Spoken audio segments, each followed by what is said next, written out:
Everyone, मैं Rohit Singh, एचआरओ web Sanjauli Shimla से। आज हूँ अपना हॉलीडे टाइम में और मेरे साथ है अपना हॉलीडे टाइम के फाउंडर मेंबर्स श्री धीरज जी और मिस मंजू शर्मा जी, जो कि काफ़ी पॉपुलर है हरिद्वार में। और ये काफ़ी टाइम से सनातन धर्म की जो सबसे बड़ी यात्रा होती है, चारधाम यात्रा होती है, जिसको करने से मतलब मोक्ष की प्राप्ति होती है, तो काफ़ी टाइम से इन यात्राओं को वो करवा रहे हैं। और आज हम जानेंगे थोड़ा विस्तार से कि हमें कैसे ये यात्राएं करनी चाहिए और किन किन बातों का इसमें ध्यान रखना चाहिए। तो सबसे पहले सर मैं आपका स्वागत करता हूँ, मैम स्वागत करते हैं आज की पॉडकास्ट में।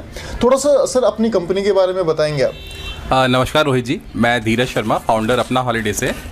और मैं सबसे पहले थोड़ा सा आपको अपना हॉलीडे टाइम के बारे में बताना चाहता हूँ। हमारी कंपनी काफ़ी टाइम से चारधाम यात्रा करा रही है। वैसे तो हम all over domestic tour packages करते हैं, बट हमारी जो स्पेशलिटी है वो चारधाम यात्रा है, क्योंकि हम हरिद्वार से लोकलाइड हैं, उत्तराखंड के बारे में सब कुछ जानते हैं। तो इस यात्रा के बारे में हम सब कुछ अच्छे से जानते हैं कि इस यात्रा को कैसे सरल बनाया जाए, किस तरीके से हम लोगों को इसमें इन्वॉल्व कर सकते हैं, क्या हम उनको प्रिकॉशंस और सारी चीज़ें बता सकते हैं। तो ये सब चीज़ें हम आपको पूरी जानकारी इसके बारे में बताएंगे।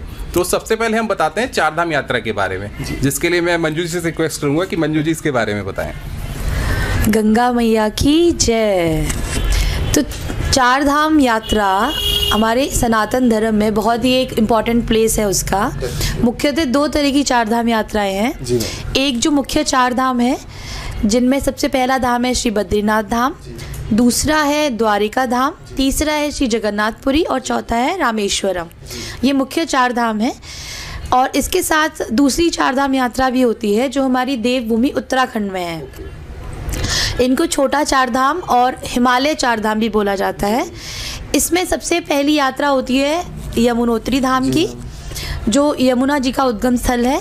दूसरी यात्रा होती है गंगोत्री धाम की, जहाँ से गंगा मैया निकलती हैं। इसके बाद हम जाते हैं श्री केदारनाथ जी के दर्शन के लिए। और सबसे लास्ट में हम चारधाम यात्रा में जाते हैं नारायण के क्षेत्र बद्रीनाथ धाम के दर्शन के लिए।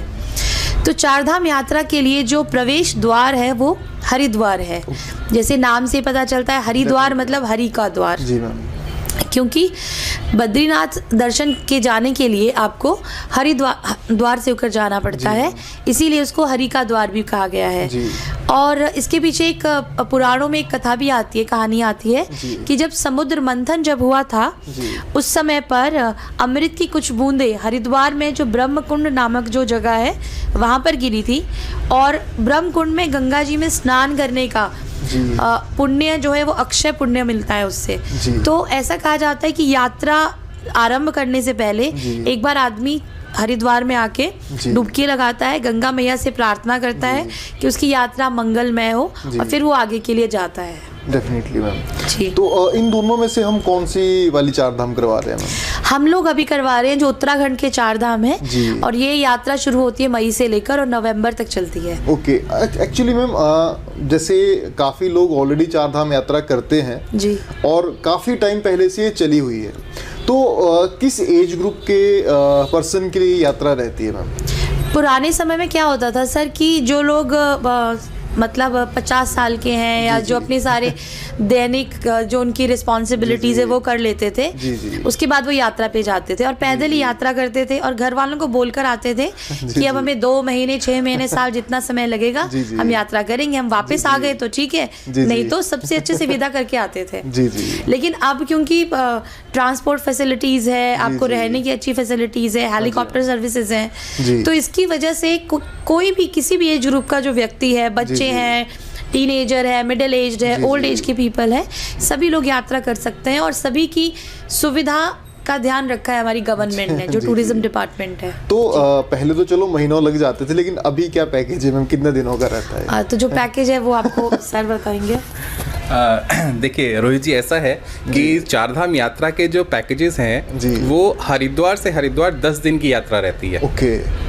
तो इसमें कंप्लीट पैकेजेस होते हैं जिसमें अलग अलग डेस्टिनेशंस पे अलग अलग स्टे होते हैं और कंप्लीट यात्रा हम 10 दिन के अंदर वो कराते हैं। तो इसके अंदर जो पहली डेस्टिनेशन है, जैसे कि मैम ने बताया अभी आपको, पहला जो द्वार है वो हरिद्वार है। यहाँ से यात्रा प्रारंभ होती है 4 धाम के लिए। तो यहाँ गंगा स्नान करने के बाद उसके बाद लोग अपनी यात्रा स्टार्ट करते हैं और पहला जो धाम है यमुनोत्री धाम, उसके दर्शन के लिए जाते हैं। यमुनोत्री धाम दर्शन के लिए हम लोग बरकोट में स्टे करते हैं। तो बरकोट स्टे के लिए हरिद्वार से जो अप्रॉक्स टाइम लगता है आपको 8 से 9 घंटे लग जाते हैं बरकोट पहुंचने में। अब बरकोट पहुंचने के भी 2 तरीके हैं आपके पास। इसमें एक तो ये तरीका है कि वाया मसूरी होते हुए कई लोग जाते हैं बरकोट के लिए, और एक विकासनगर होते हुए जाते हैं। अब इन दोनों में डिफरेंस क्या है मैं वो भी बता देता हूँ, क्योंकि मोस्टली लोग ये चाहते हैं कि वो आए हैं तो वो मसूरी भी कवर करें, लेकिन हम ये प्रेफर करते हैं कि आदमी स्मूथ जर्नी करे ताकि वो परेशान ना हो, क्योंकि गर्मियों में देखिए धूप भी बहुत होती है मई जून के टाइम में। तो हम ये चाहते हैं कि उनकी यात्रा स्मूथ रहे, इसलिए हम लोगों को बोलते हैं कि आप वाया विकासनगर होके जाएं। अगर आपको मसूरी घूमना है तो आप अलग से टाइम लेके आएं, क्योंकि मसूरी एक ऐसी डेस्टिनेशन है जिसके लिए आपके लिए मतलब ऑन द वे जाते हुए आप कवर नहीं कर सकते। एटलीस्ट 2 से 3 दिन आपको मसूरी देखने के लिए चाहिए। तो आप वाया विकासनगर होते हुए बरकोट पहुंचते हैं और बरकोट पहुंचने के बाद वहां स्टे होता है आपका। नेक्स्ट डे फिर आप जाते हैं यमुनोत्री धाम दर्शन के लिए। तो यमुनोत्री धाम के बारे में मैं आपको थोड़ा सा डीपली बता देता हूँ। यमुनोत्री माता का उद्गम यहाँ से हुआ है। यमुनोत्री जो रिवर हैं उनका उद्गम इस स्थान से हुआ है, यमुनोत्री स्थान से। और यमुनोत्री जी जो हैं वो सूर्य जी की पुत्री हैं और शनि देव की बहन है और यम जी की बहन है यमुनोत्री जी जो है।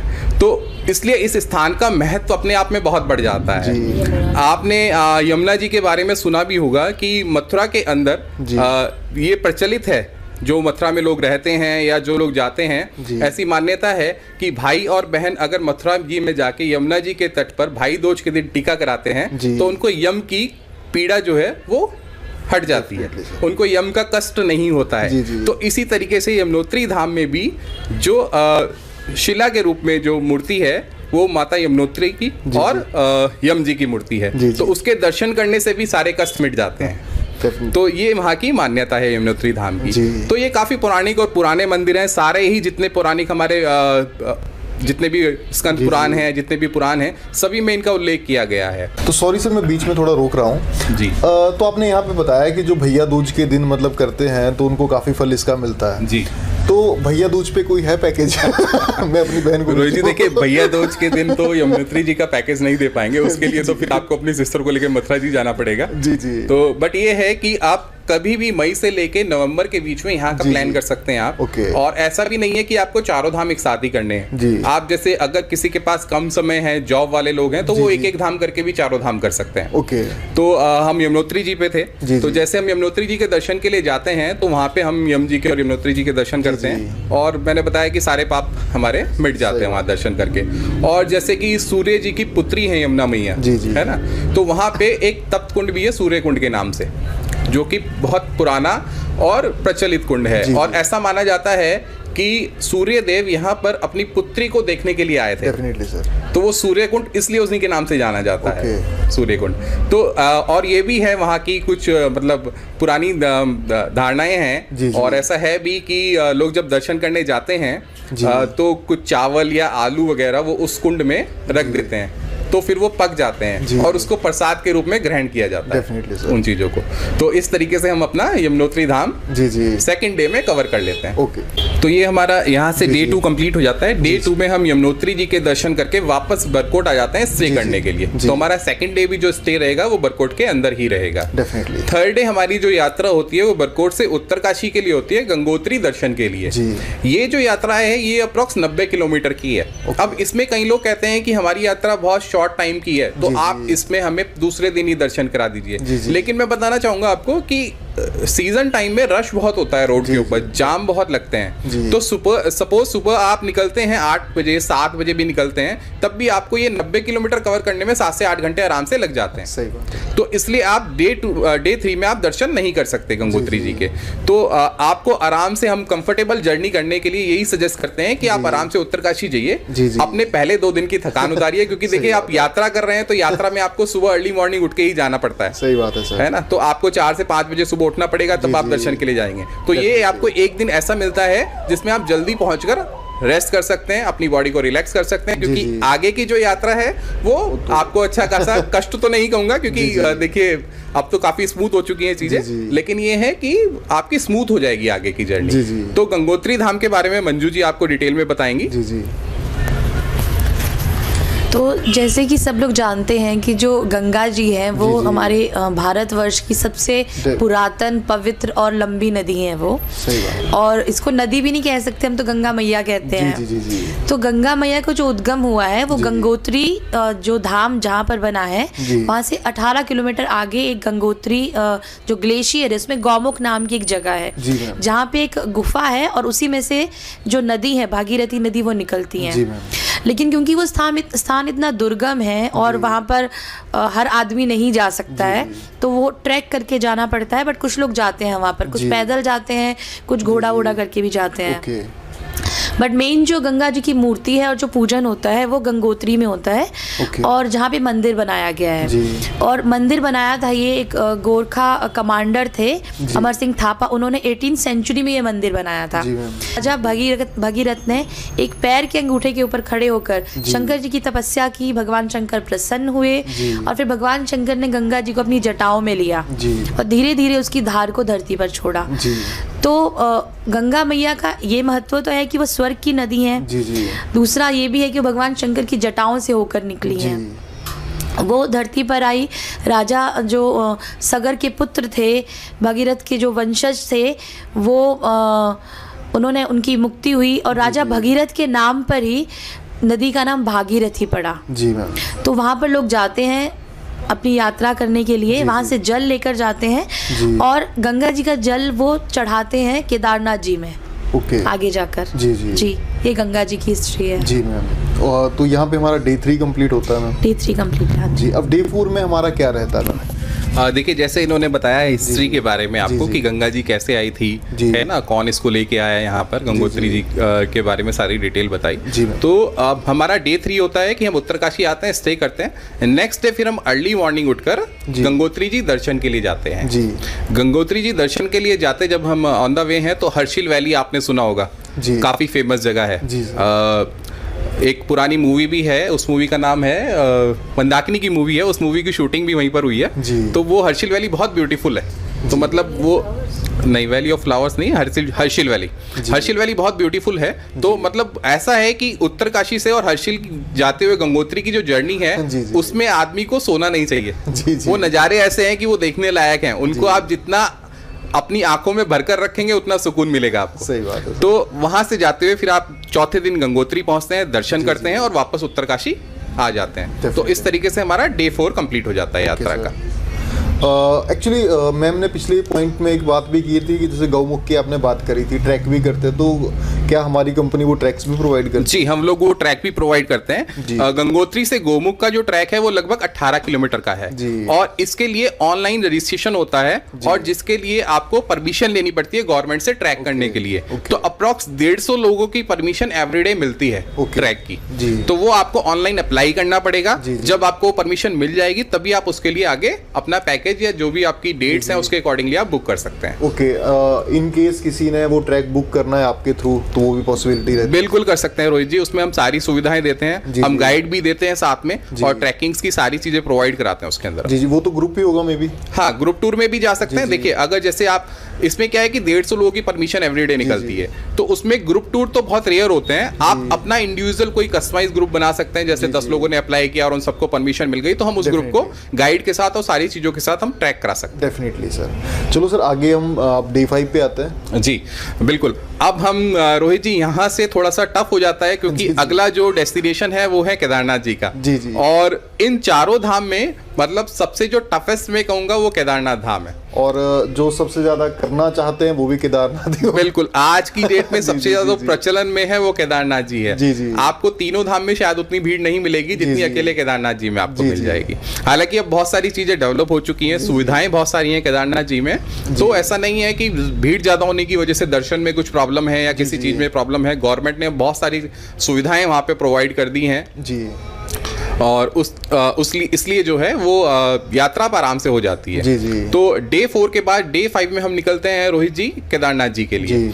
तो इसमें ऐसा रहता है कि हम जब गंगोत्री उत्तरकाशी से निकलते जी। हैं तो उत्तरकाशी से निकलकर हम आगे जाते हैं केदारनाथ जी दर्शन के लिए। जी। केदारनाथ जी के लिए हमें जो स्टे करना होता है वो हमारा स्टे या तो होता है गुप्तकाशी में जी। या फाटा में या रामपुर में या सीतापुर में। जी। ये जो चारों डेस्टिनेशन मैंने आपको बताई है ये 10-10, 12-12 किलोमीटर के डिस्टेंस पे हैं। ओके, तो वहाँ पे सर होटल्स मिलते हैं या फिर धर्मशाला वगैरह? रोहित जी वहाँ पर सारी फैसिलिटीज हैं। ओके। जैसा जिसका बजट होता है उसके अकॉर्डिंगली फैसिलिटी मिल जाती है। वहाँ पर धर्मशालाएं भी हैं, होटल्स भी जी, जी। हैं और डोरमेट्रीज भी हैं, जी। तो सब कुछ उसके अकॉर्डिंगली मिल जाता है। डेफिनेटली। तो 5th डे में हम लोग गुप्तकाशी, फाटा, सीतापुर या रामपुर में हम स्टे करते हैं। जी सर। इसमें भी हमारा सजेशन ऐसा होता है रोहित जी कि जो लोग हेलीकॉप्टर से यात्रा करना चाहते हैं उनको हम ओके। प्रेफर करते हैं वो गुप्तकाशी या फाटा में रुकें। जी, जी। क्योंकि जो हेलीकॉप्टर सेवाएं हैं केदारनाथ जी के लिए वो गुप्तकाशी और फाटा से रहती है। Definitely sir. और जो लोग ट्रैक करना चाहते हैं उनको हम प्रेफर करते हैं कि उनका सीतापुर या रामपुर में स्टे हो। ओके। क्योंकि ट्रैकिंग जो स्टार्ट होती है वो गौरीकुंड से स्टार्ट होती है। ओके। तो गौरीकुंड के जो नियर पड़ता है वो सीतापुर और रामपुर पड़ता जी, है। जी। तो इसमें ऐसा रहता है। तो ट्रैक कितने किलोमीटर का रहता है सर? रोहित जी इसका 19 किलोमीटर का ट्रैक है वन साइड। वन साइड मतलब ठीक। 38 किलोमीटर आने जाना।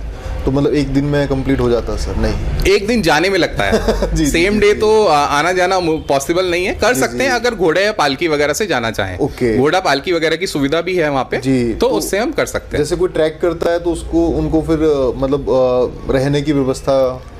ऊपर केदारनाथ जी में रहने की सारी व्यवस्थाएं हैं। हमारे पास धर्मशाला भी हैं, आश्रम भी हैं वहाँ पे स्टे के लिए, कैंप्स जी। भी हमारे पास हैं।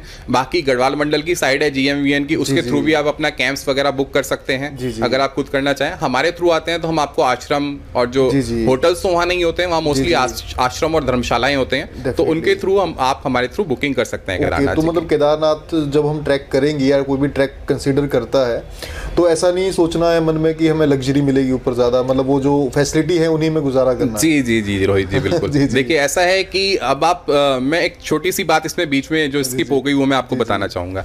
ये यात्रा जो है साल में सिर्फ 6 महीने चलती है। जी, जी। और 6 महीने बंद रहती है। जी, जी। तो हम बहुत ज्यादा एक्सपेक्टेशंस लेके यहाँ नहीं आ सकते कि हमें बहुत ज्यादा उस तरह की हाई प्रोफाइल जी, जी। फैसिलिटीज मिलेंगी जैसे हमें शिमला, मनाली या मसूरी, नैनीताल में मिलती है। जी, जी, जी, क्योंकि जी। ये डेस्टिनेशन 12 महीने चलने वाली जी, है जी। और ये डेस्टिनेशन 6 महीने चलने वाली है। Definitely, तो थोड़ा सा माइंड आपको मेकअप करना पड़ेगा। हाँ, ऐसा नहीं है कि आपको बिल्कुल होम मतलब जी, जी। फील होमली फील नहीं होगा। जी, जी। ऐसे तो मिल जाएगा आपको, जी, लेकिन जी। फिर भी एक होता है कि आप समझ सकते हैं 6 महीने अगर कोई डेस्टिनेशन चल रही है तो हमें डेफिनेटली उस तरीके से माइंड मेकअप करना पड़ेगा। अगर कोई कैंडिडेट है वो डायरेक्टली बोलता है मुझे बाकी नहीं करना, मुझे केदारनाथ ही करना है, कर सकते हैं केदारनाथ धाम की यात्रा भी। लेकिन वो बीच से वो पानी भी ले जाना पड़ता ना केदारनाथ के लिए चढ़ाने। देखिए यात्रा तो हरिद्वार से ही शुरू होती है। जी, जी, जी, तो जी, हरिद्वार जी। से ही आप भागीरथी जी आप भले ही उत्तरकाशी से रही हैं, गोमुख से रही हैं, लेकिन आप तो हरिद्वार रही है ना। मतलब एक बार कंसीडर किया जाए तो मतलब कंप्लीट करेंगे तो उसका ज्यादा मतलब देखिए चार धाम यात्रा का अपना पुण्य है। जी, जी। और मैं ये कहना चाहता हूँ कि लाइफ में एक बार तो चार धाम यात्रा करनी ही चाहिए। सही बात है सर। क्योंकि ये ऐसी डेस्टिनेशंस हैं जो भगवान की कृपा से हमें ऐसे धाम मिले हैं जब जी, आप जी। एक एक धाम देखेंगे तो आपको फील होगा कि आप स्वर्ग में यहीं आ गए हैं। डेफिनेटली आपको वो फील वहाँ मतलब हमें नहीं पता स्वर्ग कैसा है, लेकिन जब आप एक एक धाम देखेंगे जी, तो आपको जी। फील आएगा कि आप स्वर्ग में खड़े हैं। ये कोई सही बात दूसरी ही जगह है। जी जी सर। जी जी। जी डे 6 पे चलते सर, फिर आज केदारनाथ जी, तो जी, हमारा जी। हो गया कंप्लीट। डे 5 में हम इसको डे 5 में हम गुप्तकाशी या कहीं भी नियर बाई रुकेंगे। जी, जी। और डे 6 में फिर हमें अगर ट्रैक करना है तो रोहित जी उसके लिए हमें फिर लास्ट हमारी जो ट्रांसपोर्टेशन जाती है वो सोनप्रयाग तक जाती है। ओके। सोनप्रयाग में हमारा ट्रांसपोर्टेशन आपको छोड़ देता है। जी। वहां से जो लोकल जिप्सी हैं, जो ट्रैकर हैं, वो चलते हैं ओके। जो 50 से 60 रुपए तक एक पर्सन का लेते जी। हैं और वो आपको गौरीकुंड तक छोड़ते हैं। ओके। गौरीकुंड से आपकी ट्रैकिंग एक्चुअल स्टार्ट होती है केदारनाथ जी के लिए। ओके। और वहाँ पे आपको सुबह जाना पड़ता है, वहाँ पे रजिस्ट्रेशन भी अपना चेक कराना पड़ता है। तो कोशिश ये कीजिए कि अगर आपको ट्रैक करना है तो सुबह अर्ली मॉर्निंग 4 बजे आप अपने होटल से जी जी। निकल जाएं, ताकि आप सोनप्रयाग पहुंचे और फिर गौरीकुंड पहुंचने में आपको, क्योंकि वहाँ पे भी सीजन का टाइम में रश होता है, तो आपको 1 से 2 घंटे लग जाएंगे। Definitely। अगर आप 4 बजे निकलते हैं तो मान के चलिए कि 6 बजे आपका ट्रैक स्टार्ट होगा। सही बात है सर। और अगर आपका 6 बजे ट्रैक स्टार्ट होगा और 19 किलोमीटर का ट्रैक है जी, जी। और आपने पैदल ही जाना है, जी, जी। तो आप मान के चलिए कि 9 से 10 घंटे आपको ट्रैक करने में लग जाएंगे। Definitely। आप सुबह 6 बजे चलेंगे तब जाके शाम को 4-5 बजे आप केदारनाथ जी ऊपर सही बात है पहुंचेंगे। आपकी सुविधाओं के लिए गवर्नमेंट ने घोड़ा पालकी वगैरह सब चीज़ों की सुविधाएं दे रखी हैं। जी, जी। तो घोड़ा पालकी पिट्ठू किसी भी चीज़ की आप सुविधा ले सकती हैं। वहाँ पे यूनियन बनी हुई है, वहाँ से पर्ची कटा के आप इनकी सुविधाएं ले सकते हैं। Definitely sir. उसके अलग अलग चार्जेस होते हैं। जी जी। तो वो सुविधाएं आपको मिल जाएगी। डेफिनेटली। तो 6th डे में फिर हम केदारनाथ जी पहुंचते हैं ऊपर। केदारनाथ जी पहुंचने के बाद जैसा भी हमारा स्टे होता है, अगर आपने बुक किया हुआ है तो कैंप्स वगैरह, रूम्स वगैरह जो भी आश्रम में धर्मशाला में है वहाँ जाके स्टे कीजिए, फ्रेशन अप होइए। उसके बाद शाम की आरती देख सकते हैं आप केदारनाथ जी की। और ये तो हुआ ट्रैकिंग का और डे वाइज रूटीन। थोड़ा सा केदारनाथ जी की मैं पौराणिक कथा भी बता देता हूँ आपको। एक्चुअली केदारनाथ जी कैसे आए, कैसे उद्गम हुआ इनका। तो हम सब लोगों ने महाभारत देखा हुआ है। जी सर, जी। महाभारत में पांडवों का और कौरवों का दोनों का युद्ध हुआ था, सबको पता है। जी सर। तो इसी के से जुड़ी हुई ये कथा है केदारनाथ जी की। तो पांडवों को जब ये एहसास हुआ कि उन्होंने अपने भाइयों का मृत्यु का पाप उनके ऊपर आया है, तो उसके निवारण के लिए उन्होंने भगवान भोलेनाथ की तपस्या करनी शुरू की। जी। तो भोलेनाथ की तपस्या की तो भोलेनाथ भी उनसे रुष्ट थे इसके लिए, तो उन्होंने उनको दर्शन नहीं दिए इतनी जल्दी। जी। तो उनको पता चला कि भोलेनाथ जो है उनको हिमालय क्षेत्र में मिलेंगे। जी। और वहां आप जाइए। तो वो हिमालय क्षेत्र में उनको ढूंढते हुए आए। जी। और यहाँ पर जब उन्होंने तपस्या की तो उनको पता चला कि बैल के रूप में भगवान भोलेनाथ यहाँ घूम रहे हैं। जी। तो अब वो पहचाने कैसे उनको कि भगवान भोलेनाथ कौन से हैं इनमें। जी। तो उसके लिए जो भीम थे, आपको पता ही है भीम बहुत शक्तिशाली और विशालकाय थे, तो उन्होंने अपना रूप बड़ा किया और 2 पर्वत थे, दोनों पर्वतों के बीच में अपनी टांगे रख के जितने भी जानवर थे उनको निकालना शुरू किया। अच्छा। तो बाकी जानवर तो निकल गए, जो भोलेनाथ जी थे वो नहीं निकले। तो उनको पता चल गया कि ये भोलेनाथ ही हमसे छुप रहे हैं। जी। अब भोलेनाथ भी उनको पहचान गए कि ये सारा प्रपंच जो रचा है भीम ने मेरे लिए रचा है। जी। तो उसके लिए उन्होंने उनसे बचने के लिए वहां से भागना स्टार्ट किया। जी। तो जब वो भागने लगे तो भीम जी ने उनको पकड़ा। जी। और जब उनको पकड़ा तो उनका जो पीछे का भाग है, यानी कि पीठ वाला जो बैल का भाग है, वो केदारनाथ जी में स्थापित है। जो शिवलिंग जो है वो पीठ का भाग है केदारनाथ जी का। आप फोटो में भी देखेंगे केदारनाथ जी का जो शिवलिंग है वो सबसे अलग है। जी। एक शिला टाइप दिखता है हमें। जी। तो वो इसलिए है क्योंकि वो बैल का पीछे का भाग है। जी। तो पीछे का जो भाग है केदारनाथ जी में है और आगे का जो मुख वाला भाग है वो निकलता है पशुपतिनाथ जी नेपाल के अंदर। तो 2 भाग हैं इनके, एक भाग यहाँ पर है, एक पशुपतिनाथ नेपाल जी। जी। तो ये एक पौराणिक कथा है जो कि केदारनाथ जी के लिए है। और इस मंदिर की जो स्थापना कराई थी वो कराई थी आदि गुरु शंकराचार्य ने 9वीं शताब्दी के आसपास। उन्होंने इस मंदिर की स्थापना कराई थी। जी। अभी लास्ट टाइम सर केदारनाथ में नीचर का भी काफी प्रकोप रहा, तो वो पत्थरशिला जिसके बेस पे केदार मतलब वो मंदिर सुरक्षित रहा, वो भी वहाँ पे मौजूद होगी। जी। देखिए 2013 में आपदा आई थी। जी। और ये अच्छा सवाल पूछा आपने एक, क्योंकि इससे रिलेटेड एक कथा भी है जो हम बीच में स्किप कर रहे थे, भूल गए थे हम, कि धारी देवी मंदिर पड़ता है ऑन द वे जाते हुए। धारी देवी के बारे में सबने सुना होगा। जी। तो ऐसा कहा जाता है कि इन चारों धाम की जो रक्षक है वो धारी देवी है। जी। तो 2013 की जो आपदा आई थी उसके पीछे का कारण ये था कि धारी देवी का जो टेम्पल था, मंदिर था जो पुराना, उसको वहां से हटाकर दूसरी जगह स्थापित किया जा रहा है। जी। तो ऐसा मान्यता है, ऐसा कहा जाता है कि जब वो टेम्पल वहां से हटाया गया, वो मूर्ति वहां से हटाई गई, तब वो 2013 में आपदा आई थी। जी। तो वो रूप धारी देवी ने अपना रौद्र रूप दिखाया था कि भाई यहाँ हम रक्षक बैठे हुए हैं, तो अब देखिए पुरानी किसी चीज को छेड़ेंगे तो कुछ तो झेलना पड़ेगा। सही बात है सर। तो वो धारी देवी ने जो है वहां पर स्थापित हैं और वो यहाँ की रक्षक हैं धारी देवी। तो वो चारों धाम की रक्षा करती हैं। और तब वो 2013 में आपदा आई थी। जी। और आपदा जब आई तो आप ये देखिए कि काफी नुकसान हुआ। है ना, हमने सुना कि मतलब काफी लोगों की डेथ भी हुई, काफी नुकसान हुआ, लोगों के घर उजड़ गए, लेकिन मंदिर में कुछ नहीं हुआ। सही बात है सर। तो ये भगवान की कृपा ही है, भगवान का प्रताप है कि मंदिर के पीछे एक बहुत बड़ी शिला आकर रुक गई और जो पीछे से जल आ रहा था वो 2 भागों में कट गया वहां से। जी।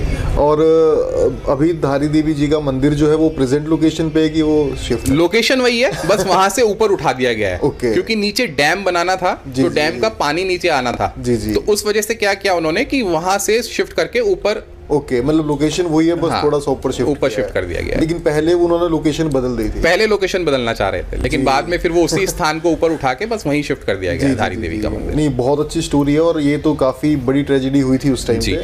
और मैं आपको धारी देवी के बारे में भी बताऊं कि धारी देवी जी साक्षात देवी हैं, जिनको आप देखेंगे उनका रूप दिन में चारों पहर में अलग अलग होता है। जी। तो वो अपना अलग अलग रूप दिखाती हैं चारों पैर के अंदर। तो वो अगर कोई हेलीकॉप्टर से यात्रा करता है तो उनको भी देखने का मौका मिलता है कि ट्रैक वाला हो इसे? धारी देवी का, धारी देवी तो देखिए जाते हुए ऑन द वे पड़ता है। ओके। ये आप जब कर्णप्रयाग क्रॉस करके ऊपर जाते हैं तो ऑन द वे जाते हो धारी देवी का मंदिर पड़ता है। जो हेलीकॉप्टर वाले हैं उनको तो नहीं देखने का सौभाग्य मिलेगा, क्योंकि हेलीकॉप्टर की चारधाम यात्रा अलग होती है और जो ऑन द वे जो बाई रोड होती है वो अलग होती है। तो जो ऑन द वे जो जाते हैं लोग उनको वो देखने का सौभाग्य मिलता है। जी सर, जी। तो इसके बाद हम डे 6 में वापिस आ जाएंगे। देखिए डे 6 में हमें फिर ऊपर स्टे करना पड़ेगा। हम शाम की आरती देखेंगे भगवान भोलेनाथ की और ऊपर स्टे करेंगे।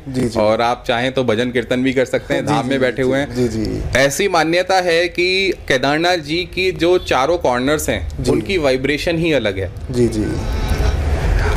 आज की डेट में लोगों को ये नहीं पता है, पहले जब पुराने लोग हुआ करते थे वहां पे यंत्रों का भी निर्माण हुआ करता था। ओके। क्योंकि चारों कोनों में जो उनकी वाइब्रेशन है, ये नासा ने भी माना है। जी। उनकी वाइब्रेशन ही अलग है। जी।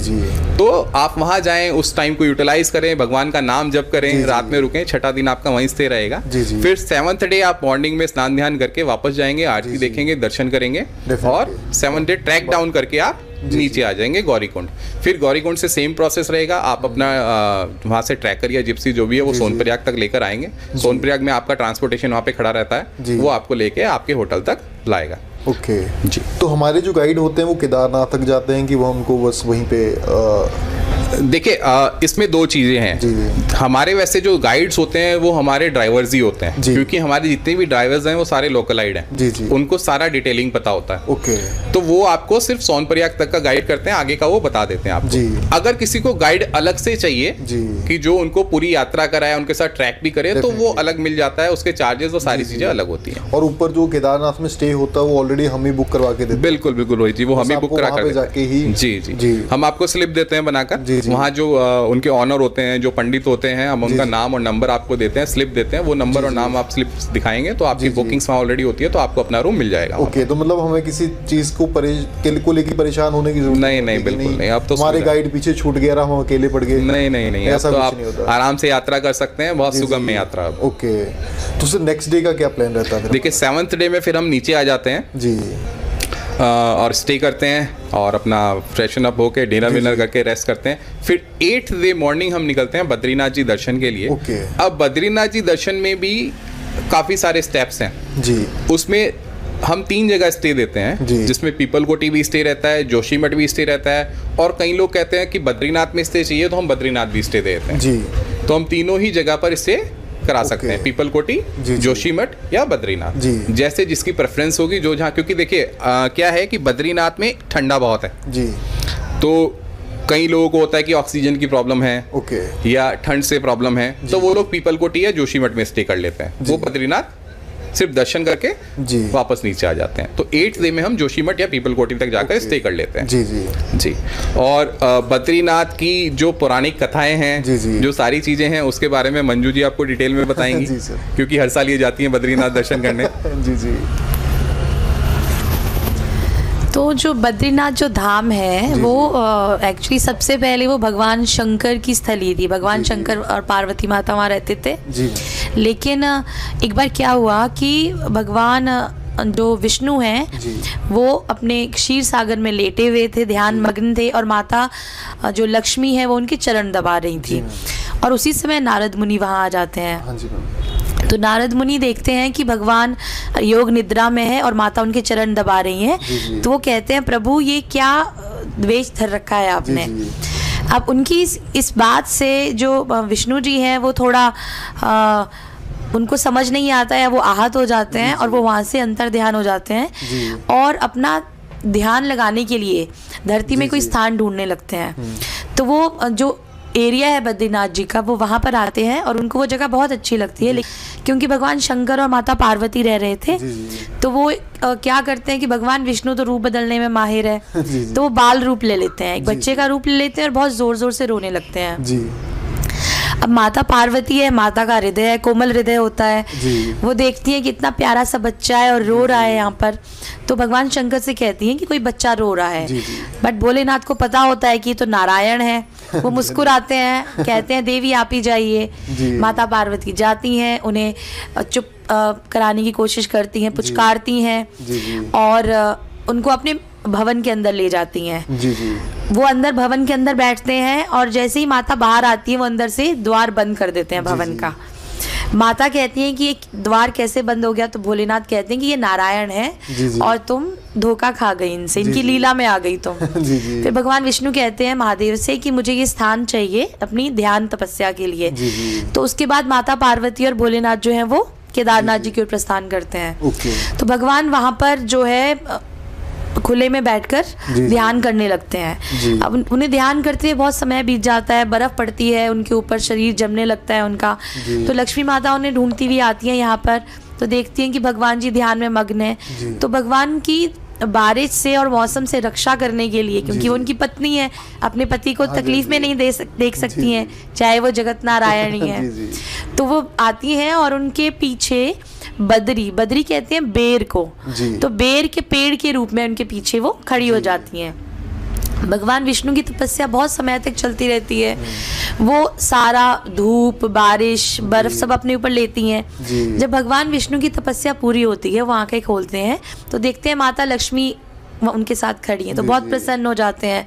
तो उनको कहते हैं कि तुमने इस बद्री यानी इस बेर के पेड़ के रूप में मेरी रक्षा की है, तो आज से जो ये स्थान है और मेरा नाम बद्रीनाथ है, क्योंकि मैं तुम्हारा नाथ हूँ, तो तभी से उस स्थान का नाम बद्रीनाथ पड़ता है। अभी भी वैसा कुछ देखने को मिलता है वहाँ पे? अब तो वहाँ पे बेर के पेड़ नहीं है, लेकिन पहले वहाँ पर बेर के पेड़ हुआ करते थे, ऐसा हमने कथाओं में, पौराणिक कथाओं में हमने पढ़ा है। अब आजकल ऐसा नहीं है। ओके जी। तो ये है हमारा 8th day sir, 9th day जी।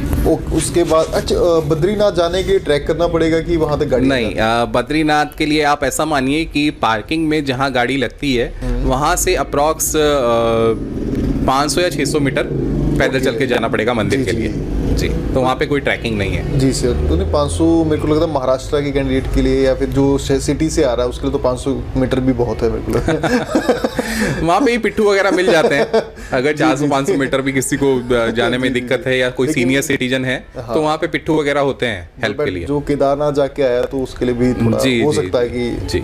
अच्छा, इसके बाद हम फिर वापसी हमारी जी, वापस फिर हम दर्शन करके जोशीमठ या पीपलकोटी आ जाते हैं 9th डे में जी। और अभी बद्रीनाथ में काफ़ी सारी चीज़ें हैं जो रह गई हैं, वो मंजू जी आपको डिटेल में बता देंगे। तपकुंड है और तो बद्रीनाथ धाम में भी जो है जो मंदिर है वो शंकराचार्य जी ने ही बनाया था। और उनको वहाँ पे जो बद्रीनाथ नारायण की जो मूर्ति है वो सालिग्राम शिला में है, काले रंग की मूर्ति है और 1 मीटर तक उसकी हाइट है। और उनको वो नदी में मिली थी, जो वहाँ पर नदी है अलकनंदा नदी, अलकनंदा नदी में उनको मिली थी। और वहाँ पर एक तप्त कुंड है, जैसे हिमाचल में भी कई जगह पर गर्म पानी के चश्मे हैं और यमुनोत्री जी में भी, तो वहाँ पर भी ऐसा गंधक वाला पानी है जिसमें लोग स्नान करते हैं, जिसको स्किन के लिए बहुत अच्छा बताया जाता है, हेल्थ के लिए अच्छा बताया जाता है। फिर उसके बाद वो भगवान जी के दर्शन करते हैं।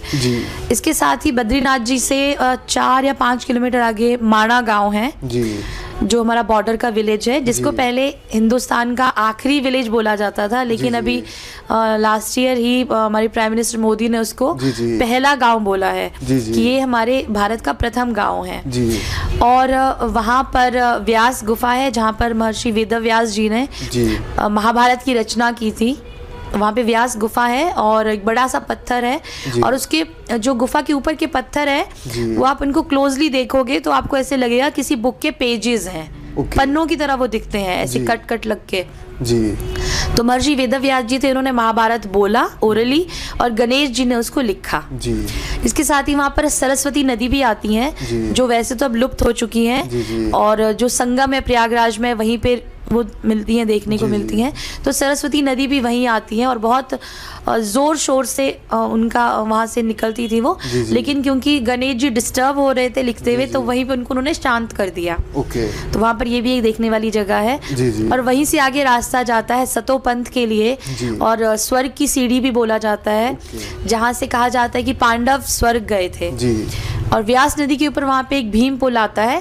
तो क्योंकि जब पांडव वहाँ से जा रहे थे तो नदी वो क्रॉस नहीं कर पा रहे थे, तो भीम ने एक बहुत बड़ी शिला उसके ऊपर रख दी थी। तो वो एक बड़ा सा पत्थर है नदी के ऊपर जो इसको भीम पुल कहा गया है। तो उसी रास्ते से कहते हैं कि पांडव लोग स्वर्ग के लिए गए थे। लगभग में कितने फीट का पत्थर होगा सर? ये तो मतलब लगभग कितना होगा? लगभग 20 से 22 फुट के आसपास। 22 फीट का मतलब बहुत बड़ा पत्थर है वो। जी जी जी जी। तो मतलब जो पांडवों का था स्थान जहाँ से वो एट लास्ट डायरेक्ट, क्योंकि पांडव भी थे, पांडवों में मेरे को युधिष्ठिर जी ही थे जो, हाँ युधिष्ठिर जी ही थे जो स्वर्ग तक पहुंच पाए थे। बाकी सब लोग, क्योंकि सबके कुछ ना कुछ मन में पाप था, किसी समय कुछ ना कुछ किनसे गलती हुई थी, तो वो नहीं जा पाए थे। वो रास्ते में गलते चले गए धीरे धीरे, और सिर्फ युधिष्ठिर थे और उनके साथ में एक डॉग भी था, एक श्वान उनके साथ में गया था। हाँ जी हाँ जी। तो वो सतोपंथ है, उससे आगे और उसके बाद हमारा चाइना बॉर्डर लगता है, इंडो चाइना बॉर्डर है वहाँ पर। जी जी। तो ये 9th डे में हम कवर करेंगे सारा। जी जी। और एट लास्ट फिर 10th डे हम वापसी।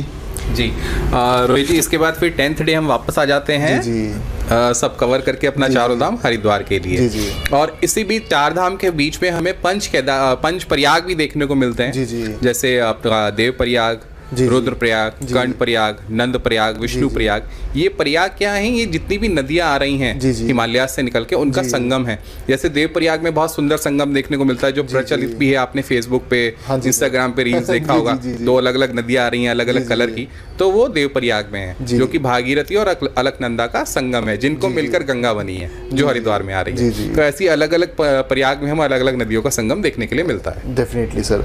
तो एक्चुअली सर काफी लोग चार धाम करते भी हैं जी, ठीक है। तो काफी टाइम देखा जाता है ना, इसको एज अ बिजनेस भी किया जाता है, क्योंकि चार धाम यात्रा करवानी है।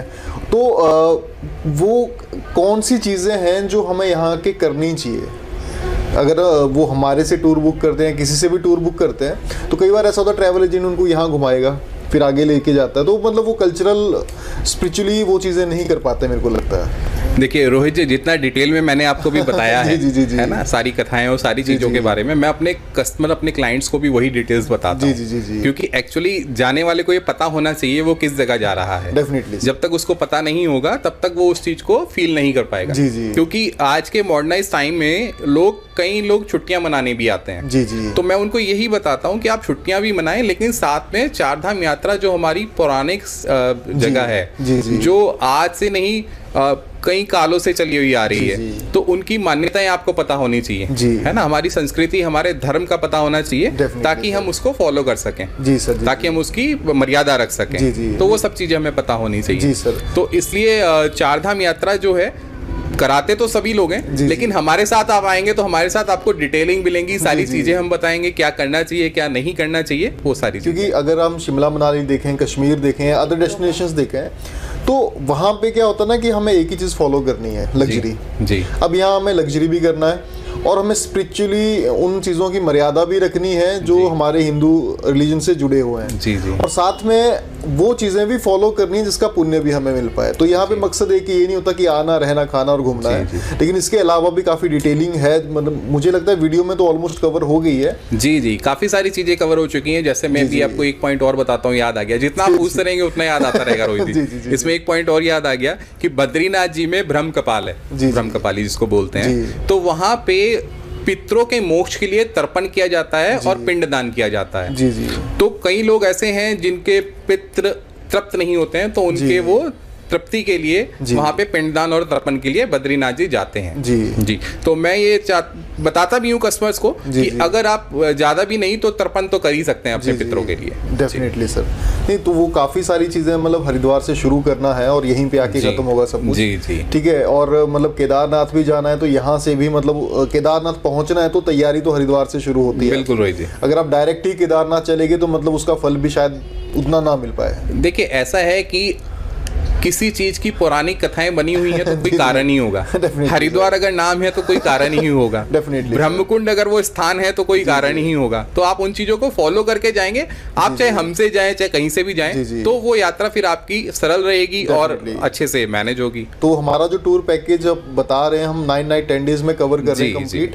तो एक्चुअली अगर मुझे ये टूर करना है या किसी कस्टमर को ये टूर करना है तो उनको कितने दिन लेके चलना है? ये तो हमारे 10 दिन है। देखिए रोहित जी, 10 दिन तो हमें चाहिए ही चाहिए। हरिद्वार से हरिद्वार 10 दिन आपको मुझे देने पड़ेंगे यात्रा करने के लिए, जिसमें मैं आपको एक सरल और सुगम यात्रा कराऊंगा। बाकी अब डिपेंडेंसी इस पे करती है कि आप कहाँ से आ रहे हैं, आपकी फ्लाइट कहाँ से है, आपकी ट्रेन कहाँ से है। आप आएंगे तो फिर आपको एक डे रिलैक्सेशन के लिए आपको हरिद्वार में भी चाहिएगा, क्योंकि हरिद्वार आप आएंगे, गंगा स्नान भी करेंगे, आरती भी करेंगे, तो एक डे आपको वो भी चाहिएगा। तो वो डिपेंड करता है कि आप कहाँ से आ रहे हैं, उसके अकॉर्डिंगली हम फिर बता सकते हैं आपको। और एक दिन तो मुझे लगता है पूरे हरिद्वार में लग जाएगा, ऐसा नहीं कि आए और स्नान किया और चले गए। मतलब ये भी मतलब आप मेरे को लगा किलोमीटर्स में जी इतने हरिद्वार काफी बड़ा है और यहाँ पे भी देखने के लिए काफी सारी चीजें। जी सर जी। हरिद्वार अपने आप में एक बहुत बड़ा धाम है। जी। यहाँ पर दक्षेश्वर महादेव है। जी। जहाँ पे यही पास में ही है, दक्षेश्वर महादेव है यहाँ पर, जहाँ पर कि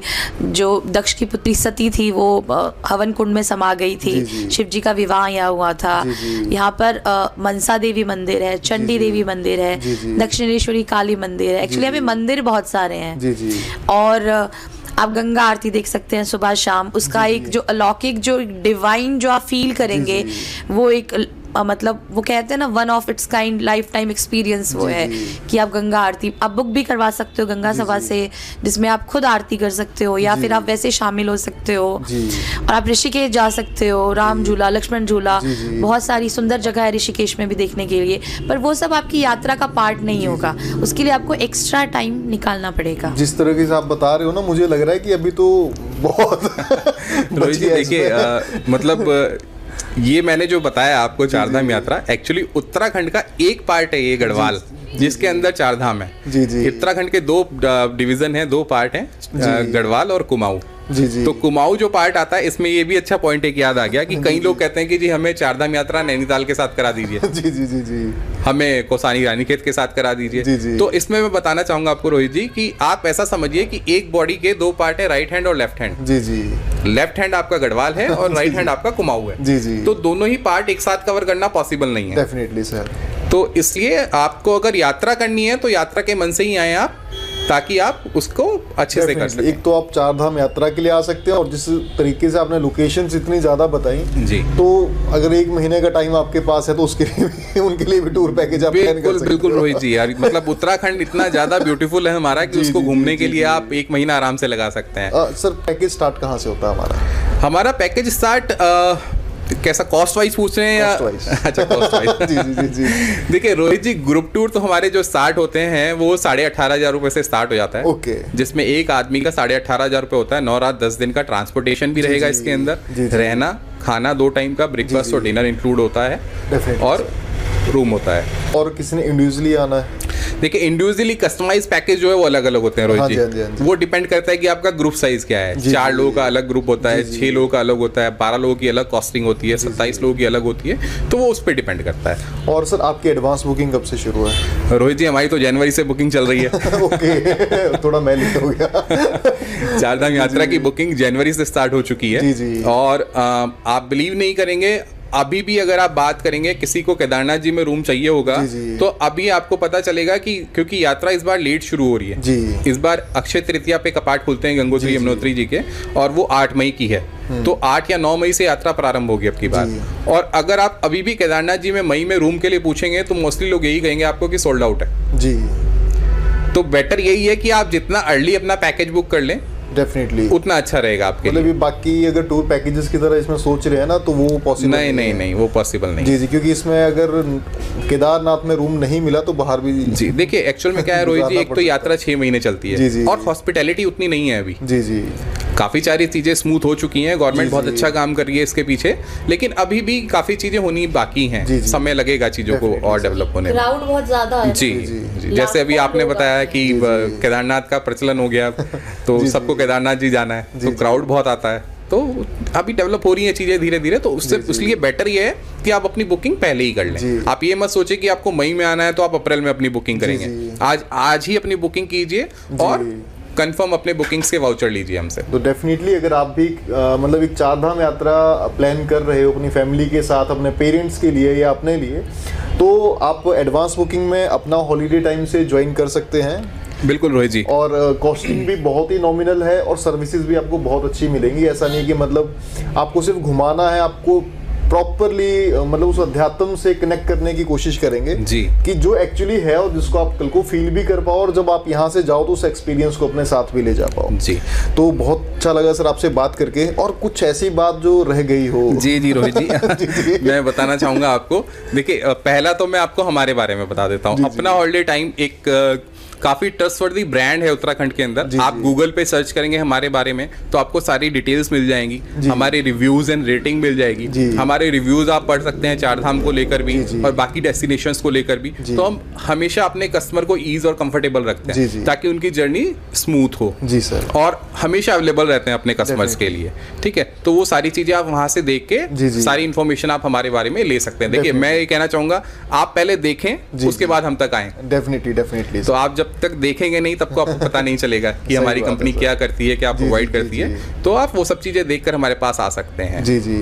और बहुत कम कंपनीज हैं वैसे जो चारधाम करवाती हैं अक्रॉस। जी जी, कंपनीज तो काफी हैं रोहित जी, लेकिन क्या है कि प्रोफेशनली कम करते हैं काम हम लोग। हमारा काम बिल्कुल प्रोफेशनल है। यात्रा स्टार्ट होने से पहले ही हम आपको होटल्स के वाउचर दे देते हैं जिसमें आपके पास कॉन्टेक्ट नंबर रहेंगे होटल्स के, रिसेप्शनिस्ट का नंबर रहेगा जिससे आपको पहुंचने में आसानी रहे। सपोज आपकी जर्नी रात को लेट हो गई पहुंचने में तो आपके पास होटल का नंबर है, आप हमें नहीं फोन करेंगे, सीधा होटल वाले को फोन करेंगे। आपका बुकिंग नंबर रहता है उसके अंदर कि मेरी अपना हॉलीडे से ये बुकिंग हुई है, मेरा ये बुकिंग नंबर है, मेरे इतने रूम्स हैं, ठीक है। तो वो सारी चीजें रहती हैं आपके पास। जी, तो अगर आपने भी मतलब मैं तो यही बोलूंगा अगर आप चारधाम प्लान कर रहे हो तो अपना हॉलीडे टाइम बेस्ट है इस काम को करने के लिए। कुछ प्रिकॉशंस भी हैं जो आपको रखनी चाहिए यात्रा के दौरान। जैसे अगर आप चारधाम यात्रा कर रहे हैं रोहित जी तो इसमें आपको डॉक्यूमेंटेशन के बारे में बताता हूँ। डॉक्यूमेंटेशन में आपको आपका आईडी कार्ड जरूर रखना चाहिए। यात्रा के लिए रजिस्ट्रेशन मैंडेटरी है, तो रजिस्ट्रेशन आपका होना बहुत अनिवार्य है, वो आपको जरूर करना चाहिए। चाहे आप खुद करें चाहे अपने ट्रैवल एजेंट से कराएं, वो करना बहुत जरूरी है। और वो कैरी भी करना चाहिए क्योंकि वो जगह जगह पर चेक होता है। सही बात है। तो ये दो चीजें हैं, आपका आईडी प्रूफ, आपका रजिस्ट्रेशन, ये आपको अपने साथ कैरी करना चाहिए। अब प्रिकॉशंस के तौर पर इस यात्रा में बहुत सारी चीजें हमें अपने साथ रखनी चाहिए। जैसे कि बहुत छोटी छोटी चीजें हैं। पुराने समय में आपने देखा होगा टॉर्च यूज करते थे लोग, आजकल भूल गए हैं लोग, फोन ही यूज करते हैं। मेरे को जरूरी लग रही है। तो टॉर्च आप जरूर अपने साथ रखें जब भी किसी, क्योंकि देखिए यमुनोत्री में हम जब जाते हैं तो वहाँ पे भी 6 किलोमीटर का ट्रैक है। जी। और केदारनाथ में भी ट्रैक है। तो कई बार आने में टाइम लग जाता है, फोन की बैटरी डाउन हो जाती है, तो आपके पास टॉर्च जरूर होना चाहिए। पावर बैंक आपके पास जरूर होना चाहिए। ऑक्सीजन की किसी को प्रॉब्लम है तो ऑक्सीजन सिलेंडर यहाँ पे जितने भी मेडिकल स्टोर्स हैं यात्रा में सब जगह आपको मिल जाएंगे। छोटे ऑक्सीजन सिलेंडर आप ले सकते हैं, कैरी कर सकते हैं अपने साथ। तो ये सारे प्रिकॉशंस हैं वो ले सकते हैं आप। फूड में बहुत लिमिटेड चॉइस होती है क्योंकि क्या है कि 6 महीने के लिए यात्रा चलती है तो उतना ज़्यादा एक्सप्लोर नहीं कर सकते आपकी। जैसे हम हिमाचल घूमते हैं या और उत्तराखंड की प्लेसेस घूमते हैं तो हमें बहुत सारे चॉइसेस मिल जाते हैं। तो आपको फूड में लिमिटेड चॉइस मिलती है तो कई बार ऊब जाता है आदमी। तो उसके लिए आप अपने साथ ड्राई फ्रूट्स, कॉर्नफ्लेक्स वगैरह रख सकते हैं ताकि आप अगर खाने से उब गए हैं तो ये हल्का खाना आप ले सकते हैं अपने आप से। तो ये कैरी कर सकते हैं आप अपने साथ। और रेनकोट आप जरूर अपने साथ रखें। जैसे आप ट्रैक पे जा रहे हैं जो यमुनोत्री जी का और केदारनाथ जी का ट्रैक है उसमें आप अपने साथ रेनकोट जरूर रखें क्योंकि बारिश मौसम कभी भी खराब हो सकता है। तो वो उसके लिए आप रेनकोट अपने साथ रखें हमेशा। और एक फर्स्ट एड किट हो गई जो आपकी जेनरिक मेडिसिन हैं, फीवर की, कफ कोल्ड की, ये मेडिसिन आप अपने पास हमेशा रखें। डेफिनेटली। तो ये सारी चीजें हैं जो आप डेफिनेटली सर। तो सर बहुत अच्छा लगा आपसे बात करके। उम्मीद है मतलब सुनने वालों को भी उतना अच्छा लगा होगा और आपका जो प्रोफेशन है वो झलका होगा इसमें जी। तो डेफिनेटली ज़्यादा से ज़्यादा लोग जुड़ेंगे और आप अच्छी सर्विस देके उनको अध्यात्म से जोड़ोगे जो उनके मतलब पितरों के लिए भी अच्छा है और उनके लिए भी बहुत जी जी बिल्कुल रोहित जी। देखिए चारधाम यात्रा है ही इसलिए लिए कि आदमी का अपना जो मोक्ष का द्वार है वो तो हो ही जाए कंप्लीट, क्योंकि अदरवाइज आदमी कई योनियों में भटकता रहता है। सही बात है सर, सही बात। तो ऐसा कहते भी है कि जिसने एक बार बद्रीनाथ के दर्शन कर लिए उसको फिर माता के घर में दोबारा आना नहीं पड़ता। सही बात है सर। तो वो मोक्ष का द्वार भी है हमारे लिए। Definitely sir. तो इस वीडियो को यहीं पे खत्म करते हैं। बाकी और भी सर अच्छा बता सकते हैं अगर आप इनसे बुकिंग करवाओ तो जैसे आप अपना हॉलीडे टाइम से अगर आप बुकिंग करते हैं जी डिस्काउंट। हाँ मैं आपको डिस्काउंट के लिए बता देता हूँ। अगर आप 31 मार्च तक अपनी बुकिंग्स करते हैं तो 5 to 10% डिस्काउंट हम आपको अवेल करा सकते हैं मई और जून सीजन के लिए। और अगर आप सितंबर अक्टूबर की बुकिंग करना चाहते हैं हमारे साथ तो फिर हम आपको 25% तक डिस्काउंट हम आपको करा सकते हैं यात्रा के लिए। ये बुकिंग जो होनी चाहिए वो 31 मार्च तक हो जानी ओके, चाहिए। 31 मार्च तक आप अपनी बुकिंग कर सकते हैं। Definitely sir. तो डिस्काउंट कूपन्स भी मिल गए, अब तो मुझे नहीं लगता ज़्यादा सोचना चाहिए जी इस चीज़ के बिल्कुल। लिए। Thank you sir, thank you ma'am. बाकी you, हम sir. कनेक्ट होंगे आगे अपनी ऑडियंस के साथ ही यहाँ पे। ठीक है।